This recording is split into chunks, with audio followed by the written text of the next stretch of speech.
ഈ ഒരു ചെത്തൈസ് അല്ലെങ്കിൽ ചുരണ്ടി ഐസ് എന്തെല്ലാം പേര് തിന്നു കേട്ടോ. പക്ഷെ ഇത് നമ്മളെ വയനാട്ടിൽ കിട്ടൂല. ചുരം ഇങ്ങോട്ട് ഇറങ്ങിക്കഴിഞ്ഞാൽ കണ്ണൂർ കോഴിക്കോടൊക്കെ ആയിട്ട് എല്ലാ ജില്ലകളിലും ഈ ഒരു സംഭവം കിട്ടും. ഇത് മധുരവും ഉണ്ട്, അതുപോലെ ഉപ്പിലിട്ടതും ഉണ്ട്. നമ്മൾ പറഞ്ഞിട്ടുള്ളത് ഉപ്പിലിട്ടതാണ്. ഐസ് ചുരണ്ടിയിട്ട് അതിലേക്കൊരു ഓറഞ്ച് പിഴിഞ്ഞ് വെച്ച് പിന്നെ കുറച്ച് ഷുഗർ സിറപ്പും പിന്നെ അതിൻ്റെ ട്യൂട്ടി ഫ്രൂട്ടിയും കുറച്ച് പൊട്ടുകടലൊക്കെ ഇട്ട് തന്നാൽ സംഭവം സെറ്റ് അയക്കുന്നത്. പിന്നെ അതിൻ്റെ മേലെ കുറച്ച് കസ്കസും കൂടി അങ്ങ് ഇട്ട് തരും. അത് കഴിഞ്ഞാൽ നമ്മൾ ചെത്തേച്ച് റെഡി. പക്ഷേ ഈ ഒരു ചൂടത്തിൽ ഇതിനൊക്കെ എന്തോ ഒരു പ്രത്യേക ടേസ്റ്റാണ്. എല്ലാം കൂടി നല്ല മിക്സ് ആക്കിയിട്ട് അങ്ങോട്ട് കഴിക്കണം.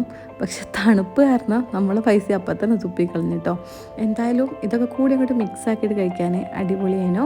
പൈസ തുപ്പിക്കളഞ്ഞിട്ടുണ്ടെങ്കിലും എൻ്റെ ചെറുതിന് ഇത് ഭയങ്കര ഇഷ്ടമാണ്. കാരണം ഇത് നല്ല തണുപ്പാണ്, ഐസാണ്. അതുകൊണ്ട് തന്നെ ഓനക്ക് ഭയങ്കര ഇഷ്ടമാണ്. അപ്പോൾ എന്തായാലും വീഡിയോ ഇത്രയുള്ളൂ. വീഡിയോ ഇഷ്ടപ്പെട്ടാൽ സപ്പോർട്ട് ചെയ്യാൻ മറക്കണ്ട. പുതിയൊരു വീഡിയോ ആയിട്ട് പിന്നെ കാണാം. Bye from Jasna.